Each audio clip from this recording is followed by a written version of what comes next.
and thank you for joining us on the news on NTA International. I am Lami Ali. First, let's get the headlines. Nigeria has survived many crises before and came out stronger. I am confident that by God's grace, we shall overcome this one and emerge stronger and more purposeful. As Nigeria marks 2020 Democracy Day, President Buhari acknowledges resilience of Nigerians in upholding democratic tenets. It is only right that Chief MKO Abiola, a great lover of sports, a man who understood the true impact and unifying power of sports, be placed at the very center where people gather together, discard their differences. Moshood Abiola National Stadium, Abuja, unveiled in honor of winner of June 12 annulled presidential election. And federal government to roll out 774,000 jobs to mitigate COVID-19 impact.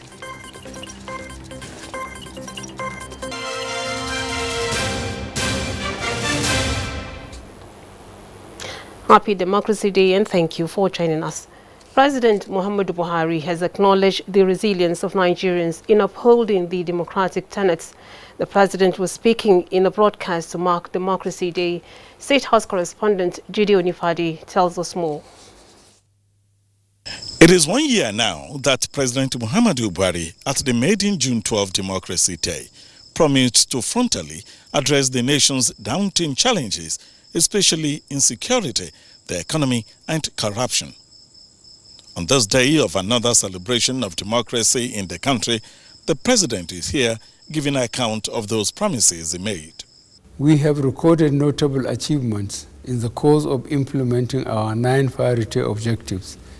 Government has continued to implement accountability and transparent policies through the Open Government Partnership and the Transparency Portal on financial transactions. Similarly, we have strengthened auditing and accountability mechanisms so as to ensure that rules and regulations are followed strictly. Anti-corruption agencies have secured more than 1,400 convictions and also recovered funds in excess of 800 billion naira. These monies are being plowed into development and infrastructure projects. We are establishing a solid foundation for future success, the president says, stressing that the objectives of his administration have remained to stabilize the microeconomy, achieve agricultural and food security, ensure energy sufficiency in power and petroleum products, and develop infrastructure, as well as fight corruption and improve governance. Our efforts on growing non-oil exports have started to yield some results. For instance, in the first year, our revenue from cocoa and sesame seed increased by $79.4 million United States dollars and $153 million United States dollars. The president is elated that work has commenced on his directive on the employment of 774,000 Nigerian youths. As the president explains, these youths will be engaged in special public works program aimed at cushioning the effect of economic downturn. On COVID-19 pandemic, President Buhari says he is confident that the steps being taken by the Presidential Task Force would result in flattening the curve, while imploring investors, researchers and scientists to come up with solutions to cure COVID-19. The president says government is determined to turn the challenge to motivation by building a nationwide public health care system that will take care of present and any future outbreak. Humanity and indeed democracy is under the threat of COVID-19. Nigeria has survived many crises before and came out stronger. I am confident that by God's grace, we shall overcome this one and emerge stronger and more purposeful. The president also dedicates most part of his broadcast to the nation's National Assembly for their cooperation, the youth population, women and people living with disabilities, as well as the media, and not forgetting the military and other security agencies. I salute your courage, enterprise, and resilience, as well as your contributions to national development. President Muhammadu Buhari promises to uphold the Constitution and protect the lives and property of all Nigerians, stressing that his administration would focus on ensuring that the rule of law prevails. In the State House, Jide Onifade, NJ News. Meanwhile, in his address to Nigerians on Democracy Day, President Muhammadu Buhari said the federal government has rolled out special public works to employ 774,000 Nigerians to mitigate the impact of COVID-19 on the people. Onangie Fine-Face reports on this and other interventions to create jobs for Nigerians. As part of the strategy to create jobs in reducing the effect of COVID-19 on our youth, I directed the employment of 774,000 Nigerians. These youth will be engaged in special public works program aimed at cushioning the effects of economic downturn. 8 states of Edo, Katsina, Jigawa, Ebonyi, Borno, Kwara, Adamawa and Ekiti participated in the pilot scheme of the Special Public Works Program with 1,000 beneficiaries drawn from 5 local government areas in each state. Success in the pilot scheme informed President Buhari's directive to extend the scheme to all 774 local government areas of the country. Now, 54 billion naira is earmarked for this program, which is considered the single largest federal government intervention to create jobs in Nigeria. In addition, there is a basic national open apprenticeship scheme to train and provide startup materials for thousands of Nigerians. We have received the money to pay these trainees and trainers for the period of 3 months. We have the money, and that's the reason why I want to call on all Nigerians to go to our various state offices so that they can collect our form, fill it, so that they can be engaged. 38,700 Nigerians have benefited so far, while applications for a new phase are ongoing in Abuja. Onangie Fine-Face, NTA News. In this part of activities marking this year's Democracy Day in Nigeria, the Moshood Abiola National Stadium, Abuja, has been unveiled.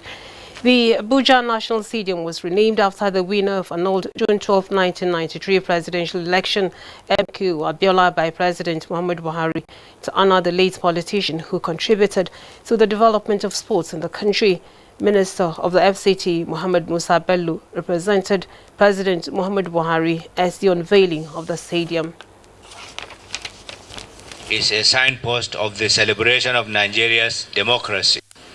It also recognizes the life of a great patriot in our political and national experience. Like the person we are honoring today, Basharu MK Abiola, President Muhammadu Buhari places a high premium on sports development as a result of his appreciation of the importance of sports to national development and its ability to serve as a rallying point for all. This government of President Muhammadu Buhari is committed to returning Nigeria to the glory days of sports, committed to bringing back our sport infrastructures and also encouraging grassroots sports development. We also give thanks to the Commander-in-Chief and President of the Federal Republic, Muhammadu Buhari, GCFR, to the people and friends of Nigeria, to those who believe in the promise of this land. On this date in 1993, we proved that the nation united and indivisible is way stronger than its parts. Life is gradually coming back to the renamed Moshood Abiola National Stadium, Abuja, following its official unveiling on Democracy Day. Tamara Ibi was there for NT News.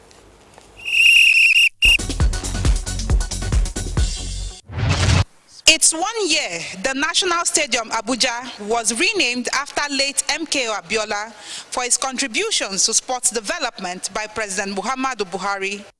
The identity of this national monument is in its signage at Moshood Abiola National Stadium. The unveiling of the signage, which was done by President Muhammadu Buhari, represented by FCT Minister Mohammed Musa Bello, was witnessed by Youth and Sports Minister Sunday Dare and other top government functionaries. It is only right that Chief MKO Abiola, a great lover of sports, a man who understood the true impact and unifying power of sports, be placed at the very center where people gather together, discard their differences, and become one as fans in the sporting arena. So the pitch will come back very soon. But you can also see that this stadium is functional. 75%, 80% functional. The grass does not represent functionality. The swimming pool is working. The indoor sports all are working. The 60,000 seats in the stadium are FIFA compliant. The tracks are okay. So we'll get there very soon. You know, this is a man that has committed a lot of his resources to the development of sport in this country. And beside that, he was a man that laid down his life for the democracy we are all enjoying today. So I want to thank Mr. President and salute his courage. This is so significant that there's no other way to honor him than to name this landmark, which is actually at the gate of Abuja, which is actually at the entrance of the capital territory of Abuja after this Nigerian. So we should be extremely grateful to President Muhammadu Buhari for doing this. It was a feeling of fulfillment for the Abiola family, who commended President Muhammadu Buhari for his recognition of the late pillar of sports in Africa. It's unfortunate that we spent 27 years to get this far, 25 years to get the recognition, 27 years to get this far, but it's never late. Justice has been done, and that's what is more important. It is believed that the renaming of this national monument after the late Moshood Abiola will further spur others to contribute to different aspects of national development. From the Moshood Abiola National Stadium, Abuja, Tamara Ebiwe, NTA News. And the All Progressives Congress has congratulated Nigerians on the occasion of the 2020 Democracy Day. A statement by the party's National Publicity Secretary, Larry Isaonilu, said the declaration of June 12 as Nigeria's Democracy Day by the APC-led federal government has further cemented the credentials of President Muhammadu Buhari as a true and genuine Democrat by recognizing and appreciating the sacrifices of many Nigerians in the enthronement of democracy in the country, and the ultimate price paid by the presumed winner of the June 12, 1993 presidential election, Chief Moshood Abiola. In the meantime, President of the Senate, Ahmed Lawan, has felicitated with Nigerians on this year's Democracy Day, the second time it is being celebrated on June 12. The President of the Senate said June 12 has become a metaphor in Nigeria for free, fair and credible elections. Similarly, the Speaker of the House of Representatives, Femi Gbajabiamila, has said since 1999, Nigeria has come a long way in democratic practice, noting that the country's system is growing by the day. In a statement by his Special Advisor on Media and Publicity, Lanre Lasisi, the Speaker said he believes Nigeria has learned a lot in the last 21 years of uninterrupted democracy, urging Nigerians to remain united in the face of daunting challenges facing the country. And I'm now being joined in the studio by Ofem Oboma, a public affairs analyst, to further discuss 21 years of Nigeria's democracy. Mr. Oboma, you're most welcome to our studio. Thank you very much. Now, it's been 21 years of democracy in Nigeria, and it's quite a milestone. Now, give us your assessment of how the journey has been so far. Thank you. I want to say that in 1999, when we came into democracy, we are just coming out from a prolonged military rule, and it was received with a lot of enthusiasm by political gladiators, most of them very experienced, some with or without no experience at all. But it was received with a lot of expectations. And we started enjoying some level of benefits of democracy at the time. Of course, coming out from lockdown on media houses, as it were at the time under the military rule, we were beginning to enjoy freedom of expression, and that took us into where we are now. To a very large extent, we might not say we are there, but democracy has been seen to have come to stay with us. So institutional build-up is developing. Political awareness, capacity building is also going on within the political circle. We are also trying to build up the institutions, and importantly, the constitution that was handed over to us is still under scrutiny. We're trying to build it up because democracy is about the constitution. The constitution is the Bible of the democracy. So once the constitution is right, all the institutions that are functioning under democracy will also be strengthened. Now, would you subscribe to the fact that the strengthening of the democratic institutions, as you rightly said, have impacted on the democratic process in Nigeria?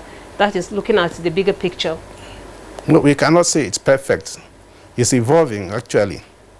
It is evolving because, like I've said, coming from where we were to where we are, 21 years, that's quite some time, but cannot be said to be enough to build up a decade institutions. So we are building the institutions, and you can see when democracy is about three arms of government working together to deliver on the benefit of democracy: the executive, the judiciary, and the legislature. Before now, of course, you can imagine in the first 1999 dispensation, you discover that the leadership turnover was very high in the National Assembly. All right, now we want you to tell us what areas do we need to improve on to further strengthen the democratic process? Yeah, you see, President Muhammadu Buhari, to some extent, has made very good use of his executive orders. And you can see to some extent that democracy is now returning to the grassroots, because the level at the grassroots, which is the local government level, has been strengthened by the presidential executive orders. And now, from that point, you now get to the state level. You discover that state institutions are also getting stronger to be able to resist federal institutions. And the federal institutions, too, are also getting stronger to be able to ensure there is separation of power existing within the system. So to an extent, democracy is getting its roots. And like I've said, it takes the separation of power to make the democracy functional. We thank you very much, Mr. Oboma. We have very little time. We thank you very much for sharing your thoughts with us. Thank you. Now, I've been speaking with a public affairs analyst, Mr. Ofem Oboma, sharing his thoughts with us on Nigeria's journey in democracy so far. You're still watching the news on NT International. More stories after the break. Shegun. Alpha, shey tomorrow still dey on? What's your tomorrow? Community meeting now. You know they here, Abi? Na beggy. See, if we meet for my house, inside parlor, then go know. This COVID-19 is not a child's play. If we want to elect a new secretary, we fit to do one for WhatsApp, or for Skype, or even on Zoom. Or we just wait. I will not negotiate this social distancing. It is non-negotiable. Not every infected person shows symptoms, but every infected person is contagious. Avoid large gatherings and self-isolate if you think you might have come in contact with a carrier. Your safety and the safety of others is in your hands. This message is from the Akinfade Foundation in partnership with the National Orientation Agency with support from MACA. Thank you for staying tuned. Now, here is a reminder that the President's Democracy Day broadcast will be repeated at 10 o'clock local time tonight. All NTA stations are hooked up for the broadcast. And a special documentary on President Muhammadu Buhari's administration, real and verifiable achievements, will also be transmitted on the network service of the NTA on Sunday, the 14th June at 7 o'clock in the evening. All NTA stations are also advised to hook up for the program. Now, moving on, election is the instrument that facilitates and shapes democracy. Nigeria, though has had experience years of military interregnum, or intervention rather, has tooled its governance process through democratic institutions. Debola Brookston Sunday takes a look at the evolution of elections in Nigeria. Nigeria is a federal republic composed of 36 states and a capital territory, with an elected president and a bicameral legislature. Democracy, observers say, is underpinned by three essential components: a healthy competition among political parties, political participation by the populace in electing their leaders, and a credible electoral process conducted by an umpire, the Independent National Electoral Commission, INEC.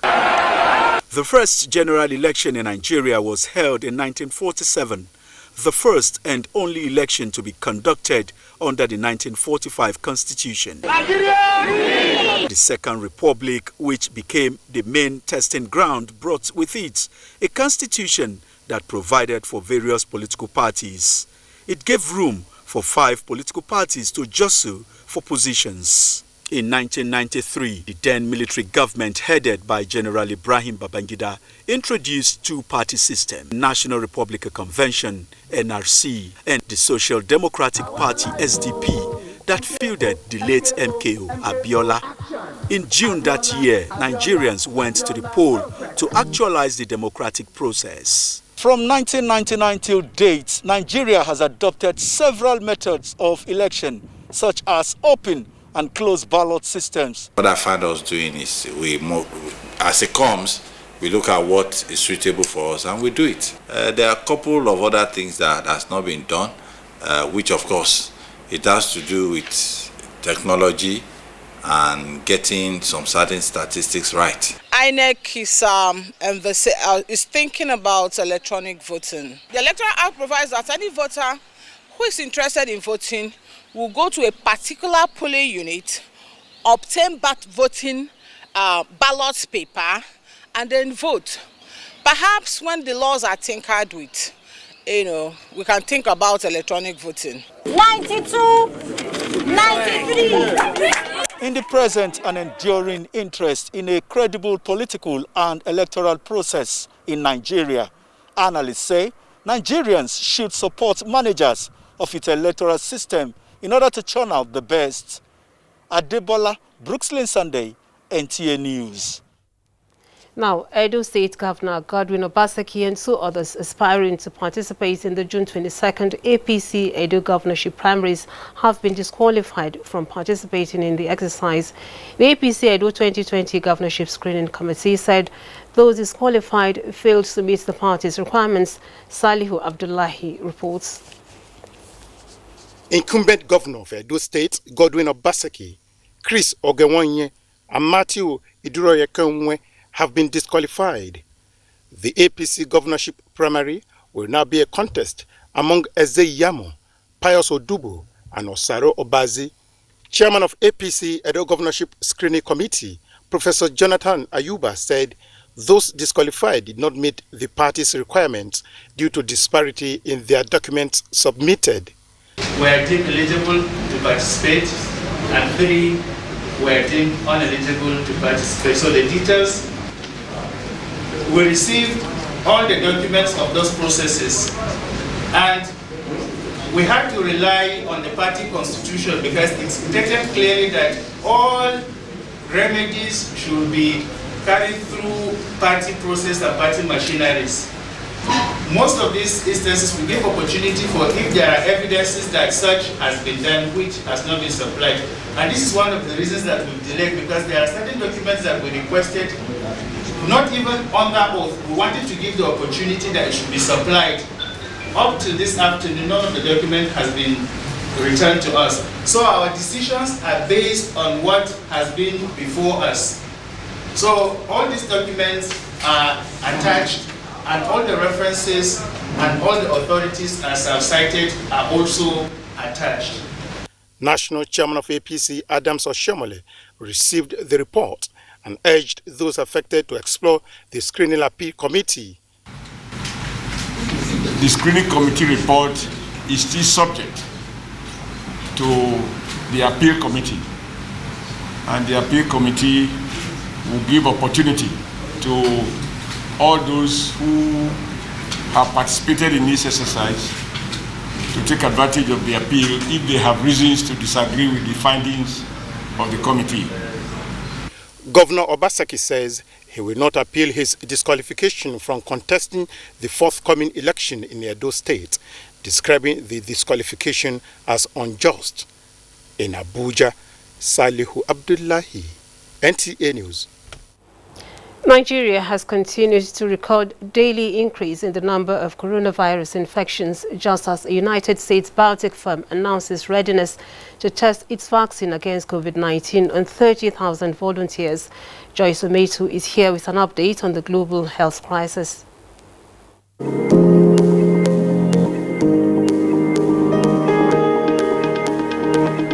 Nigeria on Thursday recorded 681 new infections, which is the highest since inception of COVID-19, as announced by the Nigeria Center for Disease Control. With the latest updates, the total number of infected people in the country has risen to 14,554, out of which 4,494 persons have recovered and 387 deaths recorded in 35 states and the Federal Capital Territory. Lagos tops the list of states with the highest cases in Nigeria, with a cumulative total of 6,611 cases, followed by the FCT with 1,097, Kano at 1,048, Ogun 523, while Edo has 490 infections. On the African continent, record published by Worldometer indicates that there are 221,086 confirmed COVID-19 cases and 5,916 fatalities. Elsewhere in the world, the European Union's top health official warns that the pandemic is not over yet in Europe. This is coming amid fears of a new surge in infections as EU countries gradually lift restrictions.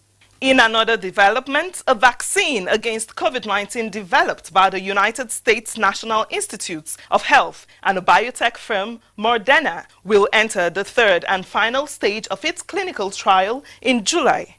The vaccine, the manufacturer says, will be tested on 30,000 volunteers, with some given the real shot and others a dummy shot. Meanwhile, the number of COVID-19 cases in India has surpassed that of Wuhan, China, where the virus first started. Reports say hospitals in the country are struggling to cope with the number of patients infected, as many are dying without getting treatment. And that's it from here. Many thanks for watching. I am Joyce Ometu.